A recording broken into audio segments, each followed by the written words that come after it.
Nosotros somos el grupo número 4 y vamos a hablar sobre las complicaciones leves, moderadas y severas en la donación. Aunque la donación de sangre es una acción voluntaria, es un procedimiento que no está libre de riesgos para el donador, bien sea durante o posterior a la donación. La hemovigilancia pues juega un papel importante y tiene como función monitorear las reacciones adversas y los incidentes asociados a la donación, identificando, clasificando y abordando estas complicaciones con el objetivo de aumentar la seguridad del donante y garantizar la calidad en este proceso de donación.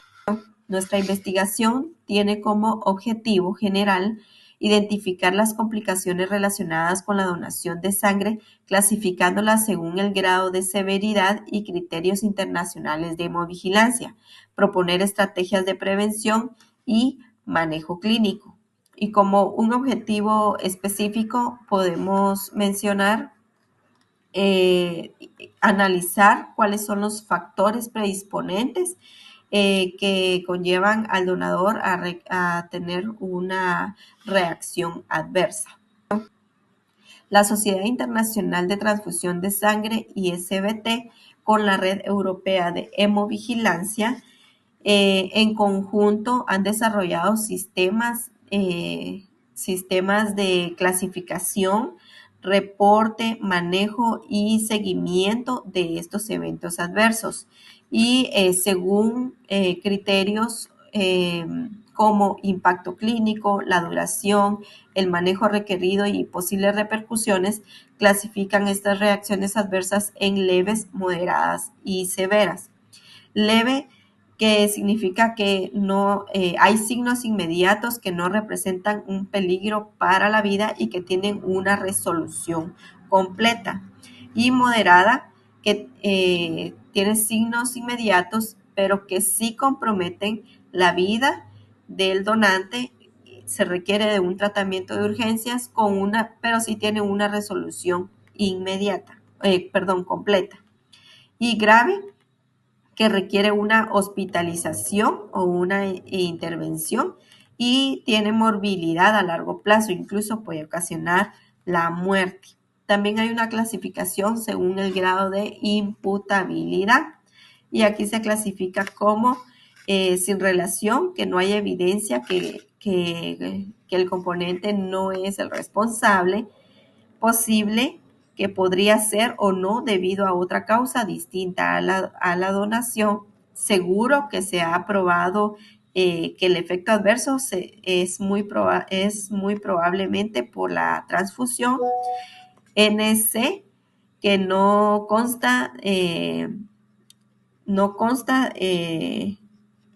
se ha podido recabar pruebas, y NE, que es no evaluable porque no hay datos o hay datos insuficientes.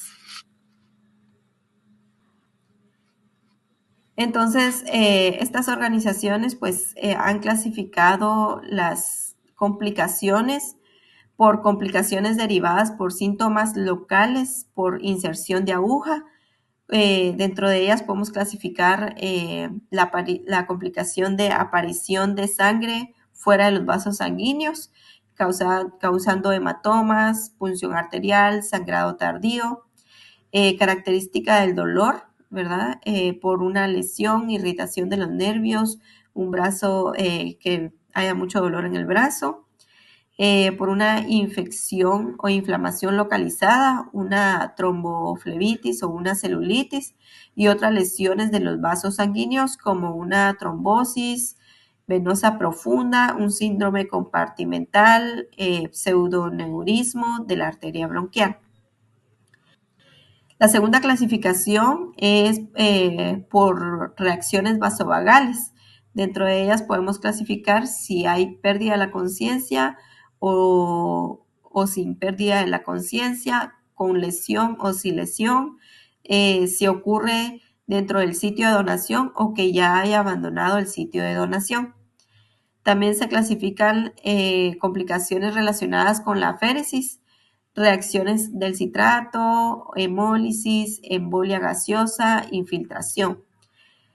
También se clasifica como reacciones alérgicas si son locales o reacciones alérgicas generalizadas como una anafilaxia y otras complicaciones graves relacionadas a la donación de sangre, que son eventos, aquí se clasifican los eventos cardiovasculares mayor con síntomas cardíacos agudos, infarto al miocardio, accidente isquémico transitorio, incluso la muerte. Y en la categoría 6 se clasifican otras complicaciones que no encajan en ninguna de las categorías anteriores. Dentro de ellas podemos mencionar la deficiencia de hierro, ¿verdad? Que se puede dar en algunos donantes por no, porque han donado recurrentemente, entonces puede ser que tengan deficiencia de vitamina de hierro. Buenos días, compañeros. Siguiendo con el tema, a mí me tocó abordar el tema de reacciones adversas del donante leves. Este es un componente esencial en la medicina transfusional y también en la implementación de una inmunovigilancia activa. Se conoce como una reacción leve, aquella reacción que no genera consecuencias relevantes clínicamente para el donante. Si se gestiona adecuadamente, no puede progresar a grados mayores de severidad. En 2018, en una reunión de bastantes expertos donde se juntaron también comités internacionales como la AABB, la ISBT, la Internacional de Vigilancia, también la Alianza Europea para la Sangre. Estos desarrollaron una clasificación por el nivel de severidad, donde el grado 1 se manifiestan las reacciones leves y llegando hasta el grado 5, ¿verdad? Que este ya incluye la muerte del donante. Esta clasificación se basa en bastantes puntos críticos especiales, ¿verdad? Como la necesidad de la intervención médica, también la duración de los síntomas, el impacto funcional que tiene en el donante y también la necesidad de tratamiento que requiera la persona, ¿verdad? Desde la práctica hemos observado que la gran mayoría de las reacciones adversas en la donación son leves, lo cual se atribuye a un carácter de mínimamente invasivo, ¿verdad?, que tiene este procedimiento. Un ejemplo concreto lo podemos observar en la hemovigilancia que desarrolla nuestro país hermano, ¿verdad?, Colombia, especialmente en Bogotá. En un estudio que se realizó en el 2006, se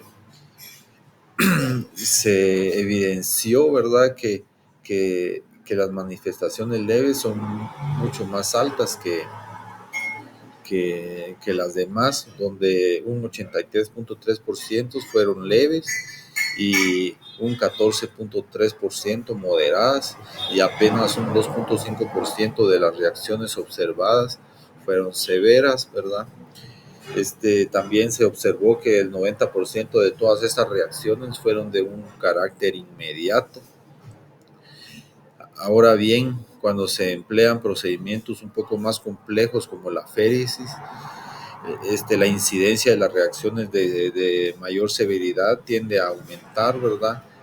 Esto relacionado tanto con la duración de este procedimiento como en el uso de anticoagulantes como el citrato y también el tipo de materiales empleados. La frecuencia estimada de las reacciones en aféresis en un estudio que observamos en la investigación fue que el 2.4% de las reacciones leves se manifiestan como hipotensión transitoria, también parestesis y dificultad venosa. El 3% correspondía a eventos moderados, incluyendo las náuseas persistentes, urticaria, hipotensión mantenida, y el 0.4% de reacciones graves. Como podemos observar, aquí aumentó el porcentaje, ¿verdad?, con relación al estudio anterior de donación de sangre normal.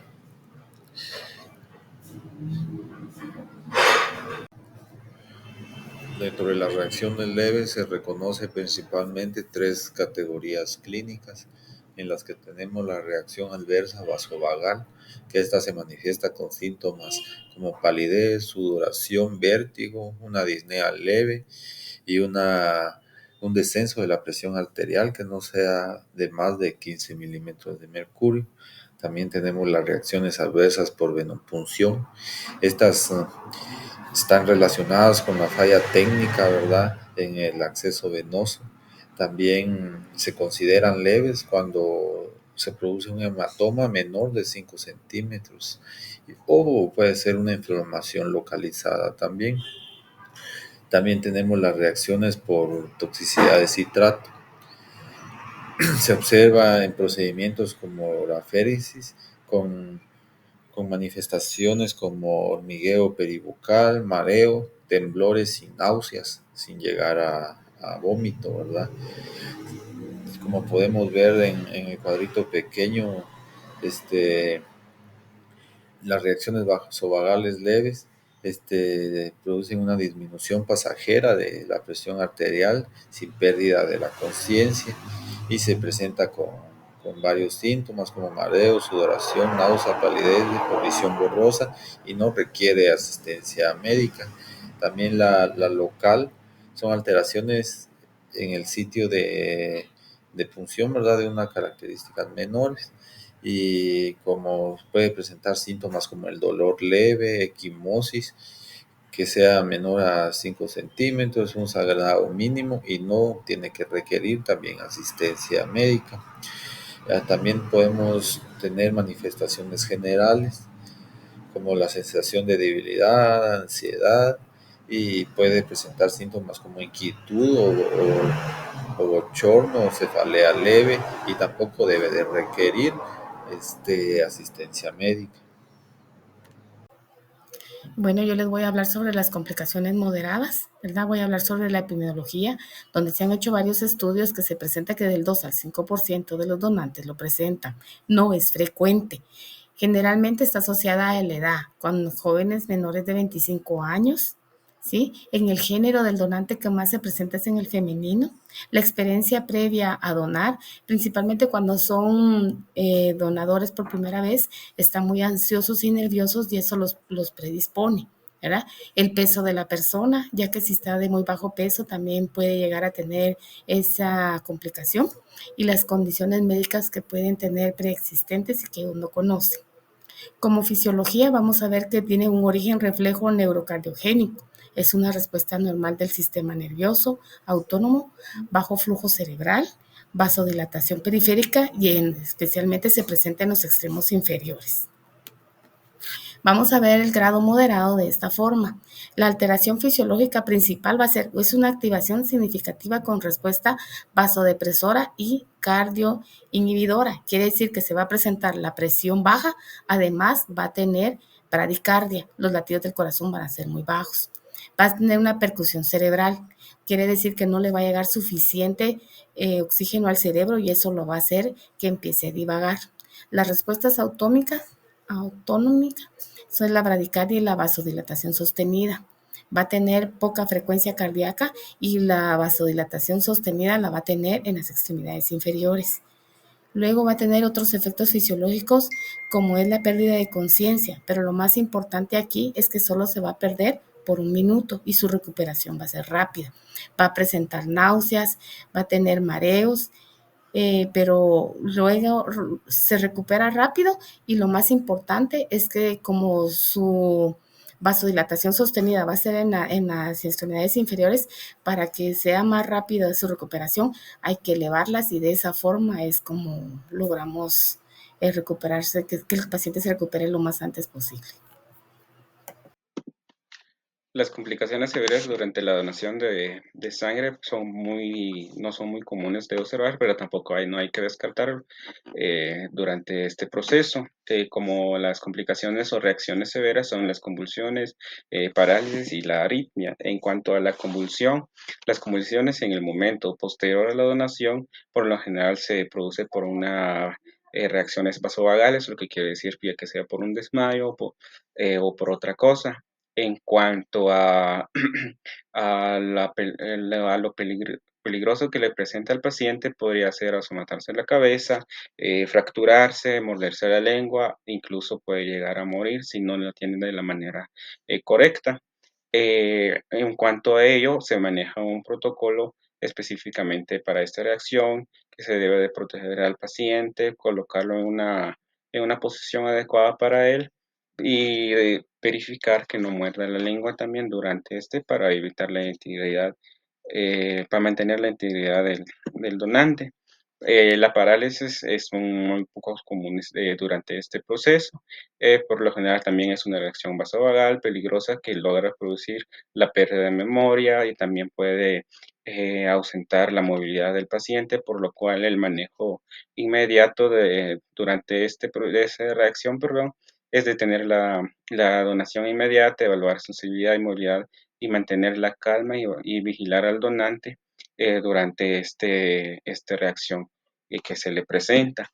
Y en cuanto a la arritmia, pues normalmente esto no tiene tanta influencia en la donación, sino que esto es ya una enfermedad del paciente, entonces del donante, perdón. Entonces en la entrevista ahí se puede sacar la información para descartarlo de una vez durante ese proceso de entrevista para evitar que el paciente presente alguna anormalidad de sus ritmos cardíacos durante el proceso de donación, ya que si llega a donar, pues esto puede causar incluso la muerte. Bueno, pues entonces vamos a continuar con el tema. Vamos a hablar sobre los factores predisponentes. Los factores predisponentes son condiciones o características propias del donante que pueden afectar en el proceso de la donación. Esto también va a involucrar tanto el ambiente o todo el entorno que significa de parte de donde está el donante realizando la donación. También esto va a dar la probabilidad de que ocurra una reacción. Vamos a hablar sobre los factores individuales. Entre los factores individuales vamos a hablar la edad, el sexo, el estado de salud, el peso corporal y el volumen sanguíneo. Hablando sobre los factores individuales, vamos a hablar que en la edad, los pacientes menores de 18 a 25 años, que son normalmente eh, nuevos en donar o nuevos donantes, miramos que ellos normalmente les producen reacciones vasovagales, es por temas de ansiedad, miedo o creencias que más adelante vamos a ver. Entonces, dentro del sexo también vamos a involucrar el peso corporal o ahí sí que podemos hablar de la robustez, del tamaño o la complexión física de los hombres y las mujeres, la gran diferencia, que esto va a afectar bastante en el volumen sanguíneo. También en el estado de salud vamos a hablar que tenemos que tener un donador que esté completamente sano. Los factores ambientales, dentro de los factores ambientales vamos a ver la temperatura de- del, del área de donación y que no esté muy frío, no esté muy caliente para que pues, el donador se sienta cómodo. Vamos también a hablar de la postura, eh, y siempre buscando la comodidad del donante para que esto no pueda crear o repercutir en pensamientos que me está doliendo o mantenerle un estado estresado al paciente, lo cual puede causar una reacción vagal. También vamos a ver capacitado. El personal capacitado también es muy importante porque estos crean un ambiente de seguridad, confianza, eh, para el proceso de la donación. También vamos a encontrar los Y los factores socioculturales como el altruismo o las motivaciones del por qué está donando, si es por donación altruista, solo simplemente por ayudar al prójimo o las motivaciones de una donación por reposición. También tenemos creencias negativas. Las creencias negativas, como vemos, hay muchas cosas que dicen por experiencias de otros donadores que han tenido reacciones. Muchas veces estas reacciones afectan a los donadores y llevan predispuestos a que pueden padecer este tipo de reacciones aunque no aún así ya hayan pasado un proceso de donación anterior y no les haya sucedido nada. También los factores psicológicos. Vamos a encontrar miedos y emociones. En esto se va a desarrollar también los conocimientos y creencias. Que dentro de los conocimientos y creencias vamos a ver el temor, que es temor a agujas, temor a la sangre. También otras de las creencias es que se puede causar debilidad o alteraciones en el cuerpo posterior a la donación, como el engordar. Entonces también vamos a ver las creencias religiosas que encontramos que, que la sangre es bastante importante dentro del ámbito religioso, por el cual se pueden transmitir. Algunas religiones hablan de transferir pecados, cuestiones así. Entonces también hay que tomar en cuenta todo eso y la poca información del proceso que se tiene. Hay mucho desconocimiento dentro de la población del hablar de la donación.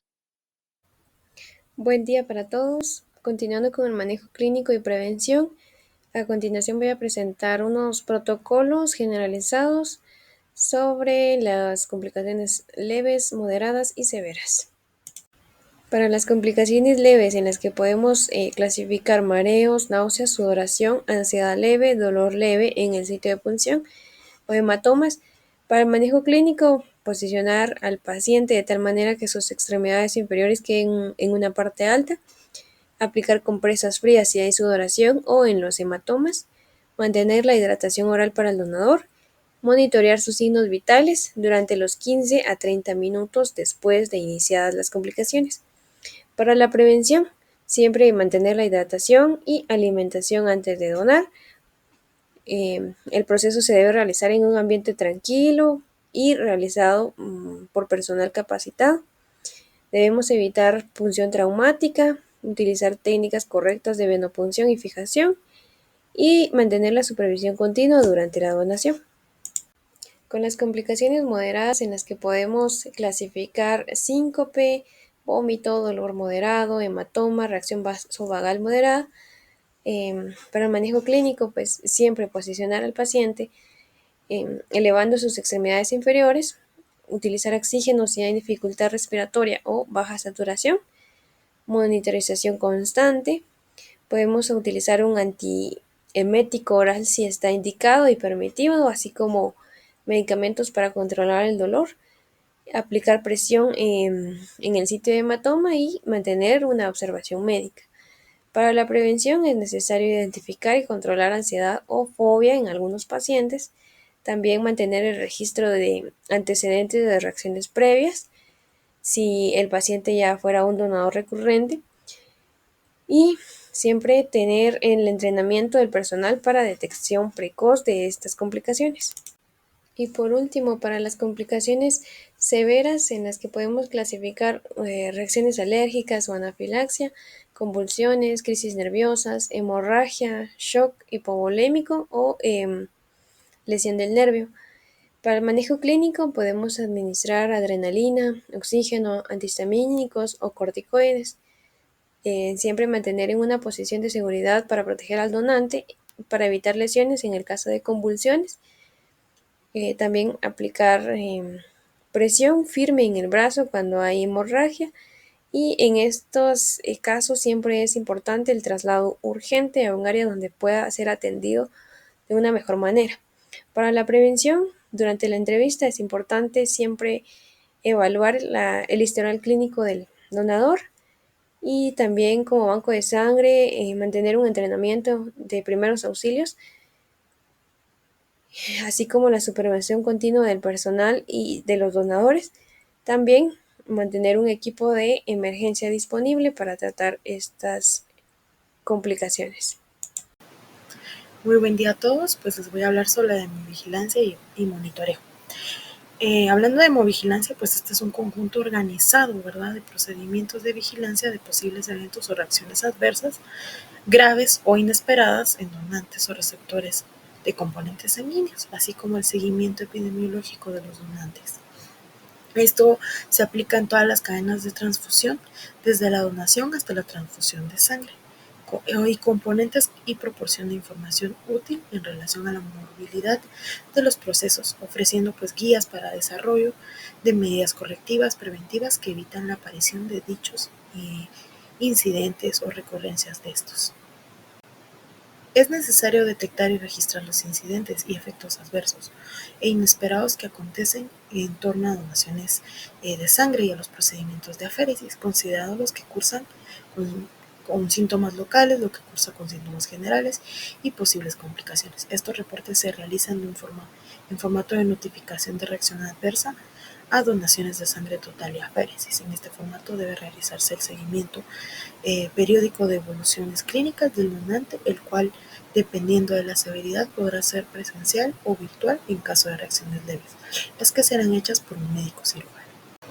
Cualquier trabajador profesional de salud que pues labore en bancos de sangre debe de intervenir de manera inmediata ante cualquier manifestación o signo de alguna reacción adversa a la donación y hasta que el donante pues se recupere totalmente. Si el donante no se puede estabilizar con los procedimientos, pues ya debe trasladar a un servicio de emergencia. Se debe de indagar por el estado de salud a todos los donantes de sangre que presenten una reacción adversa a la donación entre 1 o 2 días consecutivos, independiendo de la severidad, y evaluar si requiere mayor seguimiento o finalizar.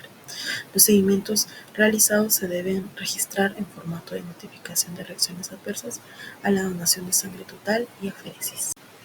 Ok, pues en Guatemala se exigió el registro y notificación obligatorio al organismo oficial de algunos datos, ¿verdad?, para la vigilancia a través de informes mensuales generales, pero solo se llevó a cabo de mayor o menor magnitud en instituciones aisladas. En Guatemala y otros países como Venezuela, pocos bancos hacen este reporte exigido de forma obligatoria para las reacciones adversas y no existe ningún análisis o acción por parte de los organismos oficiales.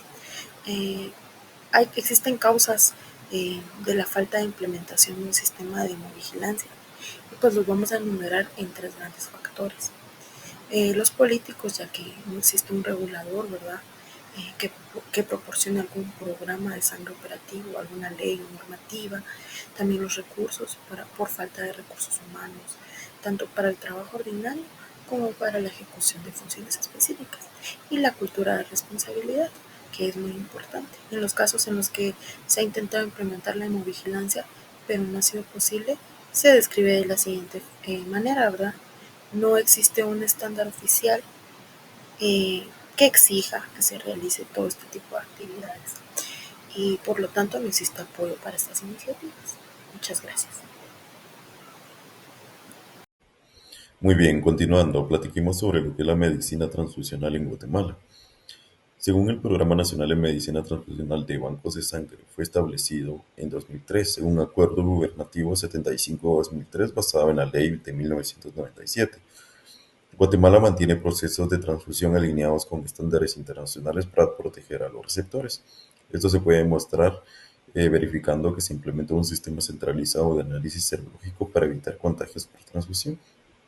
Si bien esto está funcionando hasta la actualidad, creo yo que podría mejorar, ya que el tiempo de referencia y gastos de recursos es bastante.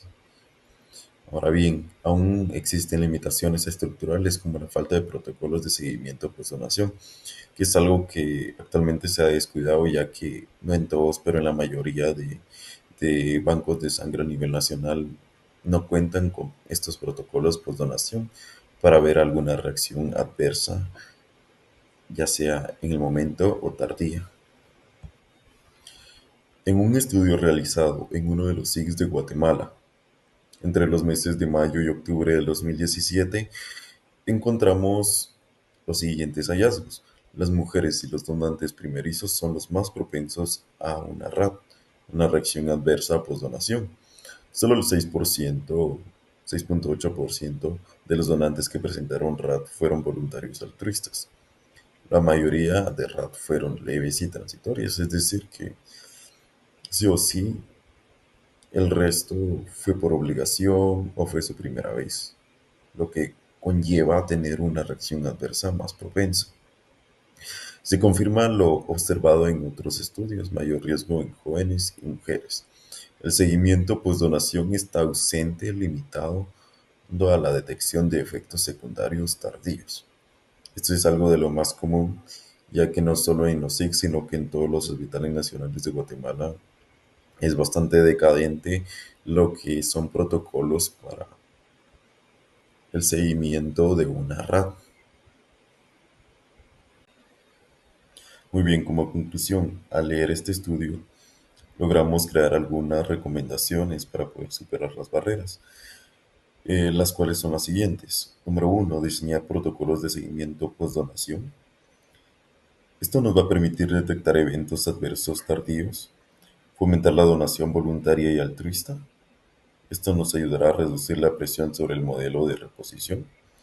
Y número 3, capacitación del personal de salud, que esto beneficiará a identificar tempranamente factores de riesgo como edad, sexo y su donación como primera vez.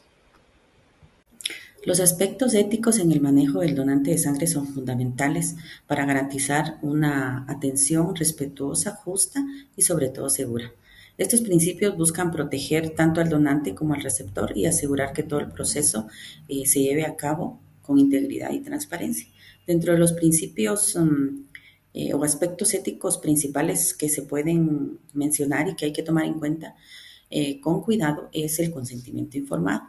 El consentimiento informado debe ser libre, voluntario, y se debe proporcionar información clara sobre el procedimiento al donante, todos los riesgos que pueden haber, todos los beneficios y posibles efectos secundarios. Y debe brindarse de forma escrita para que él lo pueda leer y analizar y plantearnos sus dudas.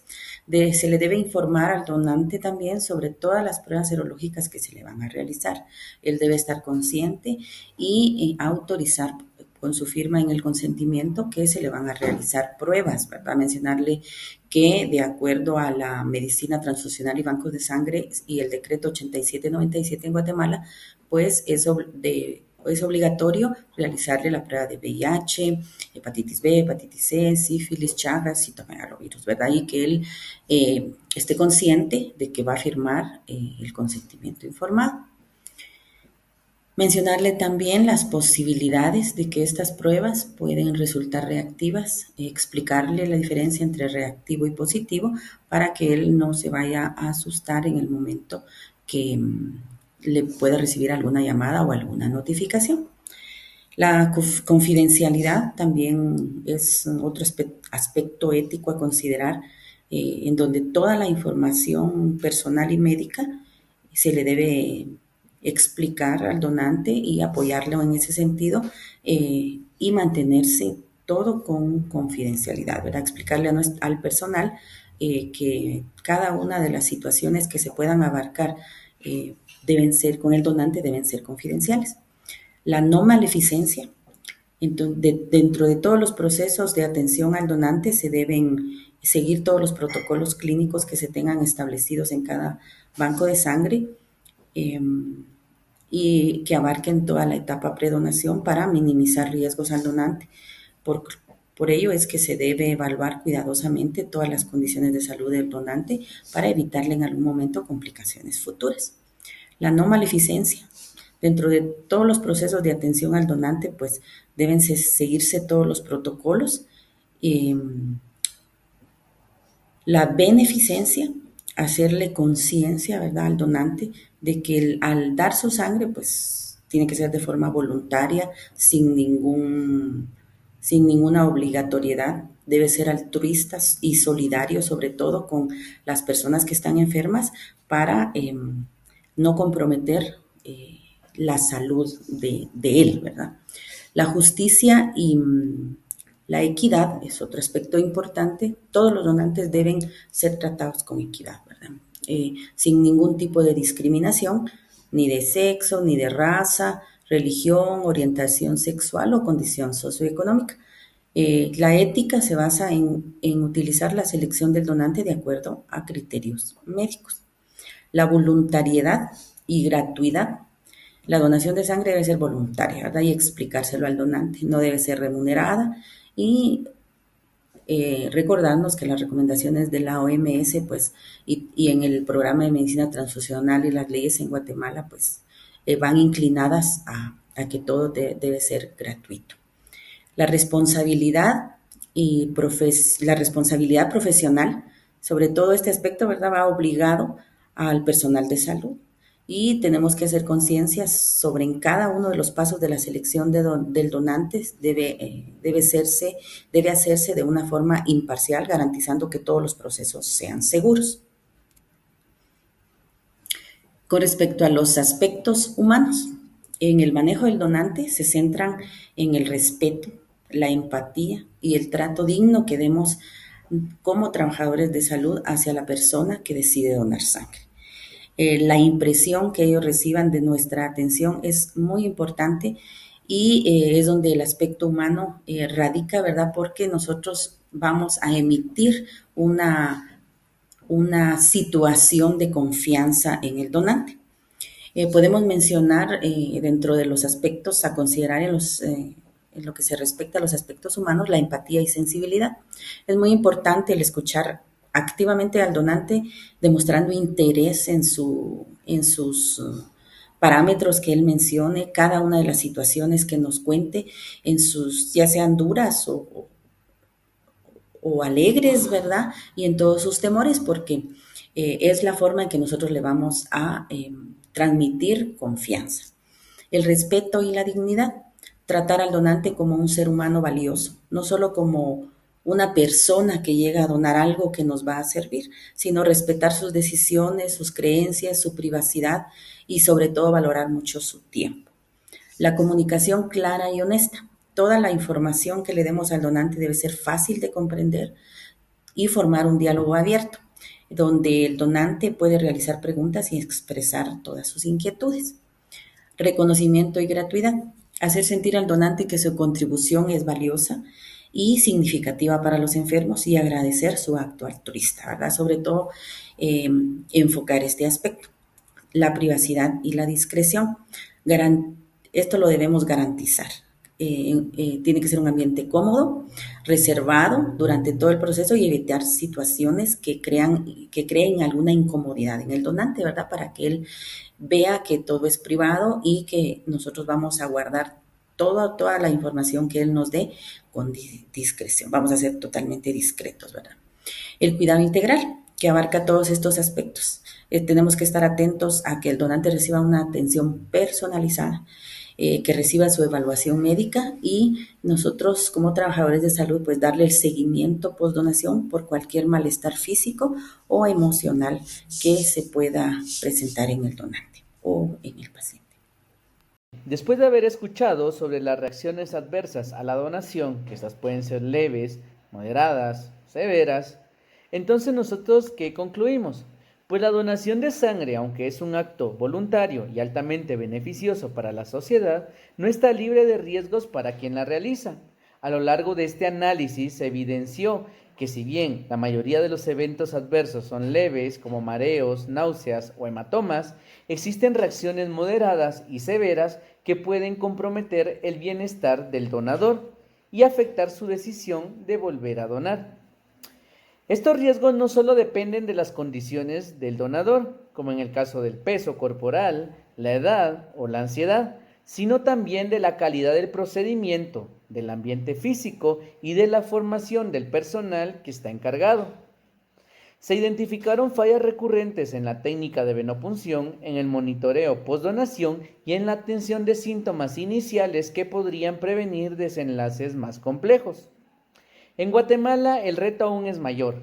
La mayoría de colectas se hacen bajo esquemas de reposición y existe poca cultura de hemovigilancia activa. Hay escasa documentación de eventos adversos, protocolos poco difundidos y una notoria falta de capacitación específica en los bancos de sangre. Esto no solo afecta a la seguridad del proceso, sino que también socava la confianza pública en el sistema transfusional. Para lograr un sistema más seguro y humano, es necesario que se implementen cambios concretos. Primero, es urgente establecer protocolos clínicos estandarizados y aplicables al contexto nacional. Estos deben incluir desde la selección del donante hasta el seguimiento postdonación, pasando por la atención inmediata de complicaciones y la documentación sistemática de los eventos.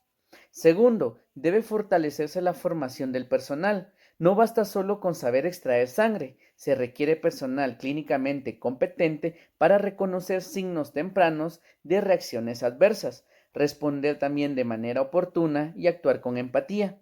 La capacitación en hemovigilancia debe ser continua, práctica y también basada en casos reales. Tercero, debe promoverse una cultura de cuidado al donante. Esto incluye dar seguimiento posterior, educar sobre lo que puede esperar después de donar y fomentar canales de comunicación para reportar efectos secundarios sin miedo ni estigmas.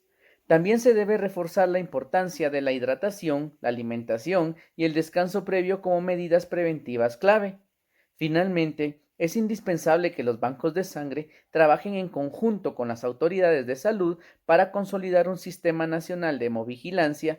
Esto permitiría generar estadísticas reales, identificar patrones y diseñar estrategias de mejora que sean basadas en evidencia. Entonces, cuidar al donante no solo es un acto de responsabilidad del banco de sangre, sino un componente esencial también para garantizar la continuidad del sistema. Si los donantes se sienten seguros, valorados y acompañados, estarán dispuestos a regresar. Y esa fidelización es la clave para tener un sistema de sangre que sea sostenible, solidario y centrado en el ser humano. Gracias por su atención. Esto fue nuestra exposición. Gracias.